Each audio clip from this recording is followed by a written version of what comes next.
दोस्तों बीएमसी चुनाव के बाद महायुति में टूट की खबर सामने आ रही है। मैं आपको बता दूं, एक तरफ शिंदे और दूसरी तरफ अजित पवार दोनों जो है फडणवीस से कहीं ना कहीं नाराज दिखाई दे रहे हैं। दूसरी तरफ वहीं पे फडणवीस भागे भागे दिल्ली चले गए हैं। दोस्तों बीएमसी चुनाव के बाद एकनाथ शिंदे जो कि अपनी मांग रख दी है, वहीं पे अपनी मांग रखते ही फडणवीस टेंशन में आ गया और फडणवीस भागते भागते दिल्ली पहुंच गया अमित शाह से मुलाकात करने। तो खबर इससे ज्यादा मैं आपको विस्तार बताऊंगा। मैं आपको बता दूं, बीएमसी चुनाव जो 16 तारीख को रिजल्ट आ गए, वहीं पे बीएमसी में एकनाथ शिंदे किंग मेकर बनकर नजर आ रहे हैं। दोस्तों मैं आपको बता दूं, एकनाथ शिंदे लगातार बीजेपी पर और फडणवीस पर प्रेशर बनाए हुए दिखाई दे रहे हैं। मैं आपको बता दूं, ये खबर जो आ रही है, मैं आपको बता दूं, ये खबर में एकनाथ शिंदे उनके जो 29 पार्षद है, उस 29 पार्षद को 5 स्टार होटल में जाके बंद कर दिया है। सही सुन रहे दोस्तों, मैं आपको बता दूं उन्होंने ऐसा क्यों किया है। मैं आपको बता दूं, विधानसभा में जब बीजेपी शिवसेना को दो फाड़ कर सकती है, तो एक बीएमसी के मेयर के लिए कहीं ना कहीं शिंदे को लगता है उनके पार्षद को भाजपा तोड़ सकती है। यही वजह दोस्तों, शिंदे अपने तमाम पार्षद को लेकर एक 5 स्टार होटल में कैद कर दिया है और उनकी निगरानी कर रहे हैं और किसी भी भाजपा नेता या भाजपा के किसी भी सांसद को या विधायक को वहां पे आने जाने की परमिशन नहीं दी है। एक तस्वीर सामने आ रही है जिसमें एकनाथ शिंदे ने अपने तमाम पार्षदों को 1 बाय 1 करके बुलाया और फूल के बुके दिए जा रहे हैं और उनको वहां पे अलग अलग कमरे भी प्रोवाइड किए 5 स्टार होटल में। और मैं आपको बता दूं, उनकी लगातार निगरानी की जा रही है, किस वजह से भाजपा किसी नेता से उनका संपर्क ना हो। इस खबर को समझेंगे।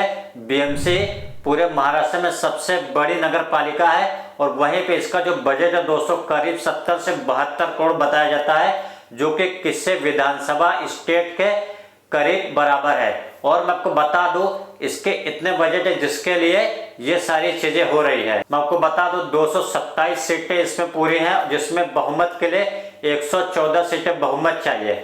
वहीं भी बीजेपी और एकनाथ शिंदे की सीट मिला दिया जाए दोस्तों, तो 118 सीटें होती है। वहीं पे बीएमसी में 89 सीटें भाजपा की आई है और वहीं पे 29 सीटें शिंदे की आई हैं। तो दोस्तों दोनों को ऐड करेंगे तो 118 सीटें होते, जो कि बहुमत से 4 सीट ज्यादा है।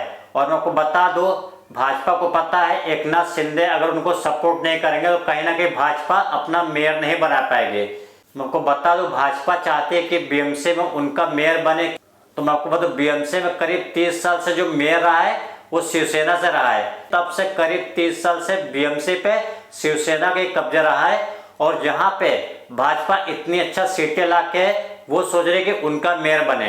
ये स्थिति देखेंगे लगभग 2022 के विधानसभा चुनाव की हो गई है, जिस टाइम पे शिवसेना से एकनाथ शिंदे अपने 22 विधायक लेके चले आए थे और वहीं पे उन्होंने भाजपा के सामने ये बात रखी थी कि मैं मुख्यमंत्री बनूंगा, तो वहां पे देवेंद्र फडणवीस को उप मुख्यमंत्री बनना पड़ा था। तो वही मैं आपको बता दूं, शिंदे किंग मेकर की भूमिका में है। आपको बता दूं, पार्षद का जो कार्यकाल है वो करीब 5 साल का होता है, वहीं पे मेयर का जो कार्यकाल है वो 2.5 साल का होता है। तो शिंदे क्या कह रहे हैं, शिंदे भाजपा से कह रहे हैं स्टार्टिंग के जो 2.5 साल के फेज है उनका मेयर होगा। तो इसके पीछे भी लोगों का कहना है, एक गेम है। शिंदे पहले टर्म का 2.5 साल क्यों मांग रहे हैं, उसका रीजन ये है, पहले टर्म में 2.5 साल में उनके कोई नेता, उनका कोई पार्षद मेयर बनेगा तो 2.5 साल बीतते बीतते दोस्तों लोकसभा चुनाव आ जाएगा। शिंदे को आप कहीं ना कहीं नेगलेक्ट नहीं करते, क्योंकि शिंदे एक पार्टी के अध्यक्ष है और मौजूदा समय में दोस्तों जहां पे लोकसभा में उनकी काफी अच्छी सीटें जो कि भाजपा को समर्थन दिए, वहीं पे विधानसभा में भी काफी अच्छी सीट है उनकी जो कि भाजपा से समर्थन है उनका। तो आप समझ के देखिए दोस्तों, फर्स्ट टर्म में शिंदे चाहते उनका मेयर बने, तो जब दूसरा टर्म का टाइम आएगा तो उस टाइम लोकसभा चुनाव होगा और लोकसभा चुनाव में कुछ ना कुछ झांसा देख के शिंदे ये भी कर सकते हैं 2.5 साल और उनका ही मेयर बने।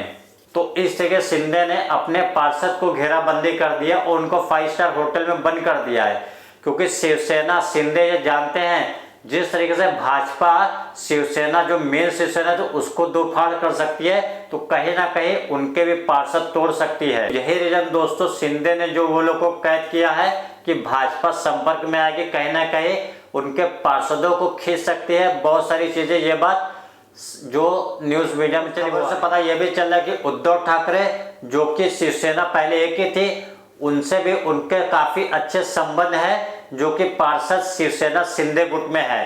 तो उनसे भी कहीं ना कहीं किसी न किसी पार्षद से बात चल रही है, उस वजह से भी वो शिंदे ने उन लोग को कैद किया है। खबर ये भी आ रहा है उद्धव ठाकरे भी बीएमसी में जो उनके पार्षद है वो भी अपना मेयर चुन सकते हैं। जो मैं आपको आंकड़ा बताऊंगा, आंकड़ा आप समझ के देखिए, सिंपल है।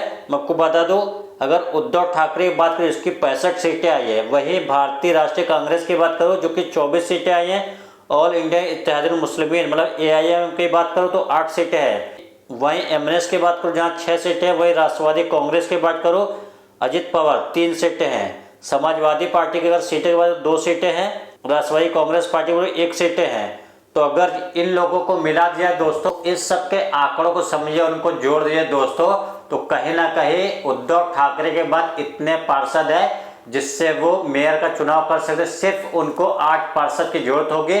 तो कहीं ना कहीं जो पुराने शिव सैनिक थे उनसे उद्धव ठाकरे से भी उनके संबंध और उनके ताल्लुकात बहुत अच्छे हैं। तो कहीं ना कहीं शिंदे गुट के जो पार्षद है उनसे भी उद्धव ठाकरे ले सकते हैं या छीन सकते हैं। तो ये चीज के खबर भी सामने आ रही है। जैसे कि मैं आपको बता दूं, एक तरफ फडणवीस भागे भागे दिल्ली पहुंच गए, वहीं पे दूसरी तरफ शिंदे पहले 2.5 साल के टर्म खुद के मेयर की बात कर रहे हैं। और दोस्तों वहीं पे उद्धव ठाकरे भी अपनी मेयर की बात, कहीं ना कहीं खबरों से पता चला कि वो भी मेयर का चुनाव कर सकते, सिर्फ 8 पार्षद चाहिए, वो भी कहीं ना कहीं से शिंदे ग्रुप से हो सकता है पार्षद तोड़ सकते हैं। तो इस तरह की बहुत सारी खबरें आ रही है दोस्तों।